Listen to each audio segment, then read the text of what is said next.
നെഹെമ്യാ അധ്യായം 6. നെഹെമ്യായ്ക്കെതിരെ ഗൂഢാലോചന. ഞാൻ കതക് കൊളുത്തിയില്ലെങ്കിലും മതിൽ പണിത് വിടവുകൾ അടച്ചു എന്ന് സൻബല്ലാത്തും തോബിയായും അറേബ്യനായ ഗെശെമും മറ്റു ശത്രുക്കളും അറിഞ്ഞു. സൻബല്ലാത്തും ഗെശെമും എനിക്ക് സന്ദേശം അയച്ചു, വരിക, ഓനോ സമതലത്തിൽ ഏതെങ്കിലും ഗ്രാമത്തിൽ വെച്ച് നമുക്ക് ഒരു കൂടിക്കാഴ്ച നടത്താം. എന്നെ ഉപദ്രവിക്കുകയായിരുന്നു അവരുടെ ഉദ്ദേശം. ഞാൻ ദൂതന്മാരെ അയച്ച് അവരോട് പറഞ്ഞു, ഞാനൊരു വലിയ കാര്യം ചെയ്യുകയാണ്, എനിക്ക് വരിക സാധ്യമല്ല. ഞാൻ ഇറങ്ങി വന്ന പണിക്ക് മുടക്കം വരുത്തുന്നതെന്തിന്?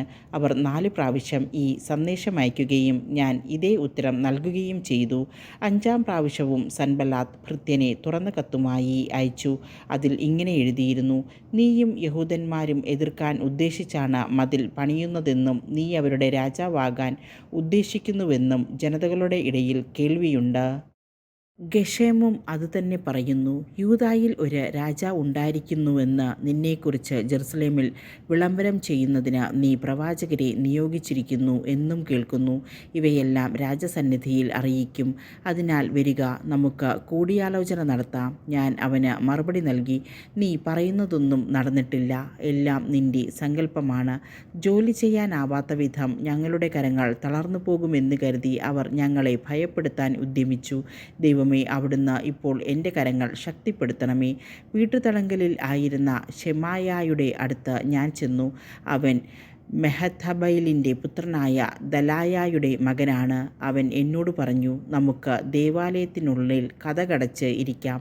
അവർ അങ്ങയെ കൊല്ലാൻ നോക്കുന്നു. രാത്രിയിൽ അവർ വരും. ഞാൻ പറഞ്ഞു, എന്നെപ്പോലുള്ള ഒരാൾ പേടിച്ചോടുകയോ?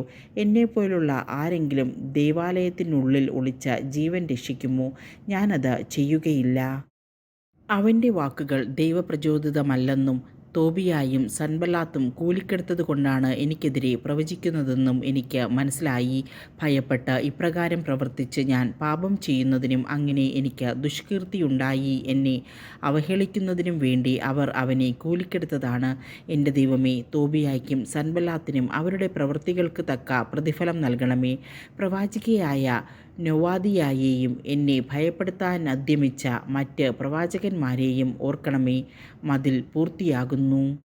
അങ്ങനെ 52-ാം ദിവസം ഏലൂൾ മാസം 25-ാം ദിവസം പണി പൂർത്തിയായി. ഇതറിഞ്ഞ് ഞങ്ങളുടെ ശത്രുക്കളും ചുറ്റുമുള്ള ജനതകളും ഭയപ്പെട്ടു. അവർക്ക് ആത്മവിശ്വാസം നശിച്ചു. ഞങ്ങളുടെ ദൈവത്തിൻ്റെ സഹായത്താലാണ് ഈ പണി നടന്നതെന്ന് അവർ മനസ്സിലാക്കി. അക്കാലത്ത് യൂദായിലെ ശ്രേഷ്ഠന്മാരും തോബിയായും തമ്മിൽ കത്തിടപാടുകൾ ഉണ്ടായിരുന്നു. അവൻ ആരായുടെ പുത്രൻ ഷെക്കാനിയായുടെ ജാമാതാവായിരുന്നു. തോബിയായുടെ പുത്രൻ യോഹന്നാൻ ബെറെക്കിയായുടെ പുത്രൻ മെശുല്ലാമിൻ്റെ മകളെയാണ് വിവാഹം ചെയ്തിരുന്നത്. അതിനാൽ യൂദായിൽ പലരും അവൻ്റെ പക്ഷത്തായിരുന്നു. അവർ എൻ്റെ മുൻപിൽ അവനെ പ്രശംസിച്ചു. ഞാൻ പറഞ്ഞവയെല്ലാം അവനെ അറിയിക്കുകയും ചെയ്തു. തോബിയ എനിക്ക് ഭീഷണിക്കത്തുകൾ അയച്ചുകൊണ്ടിരുന്നു.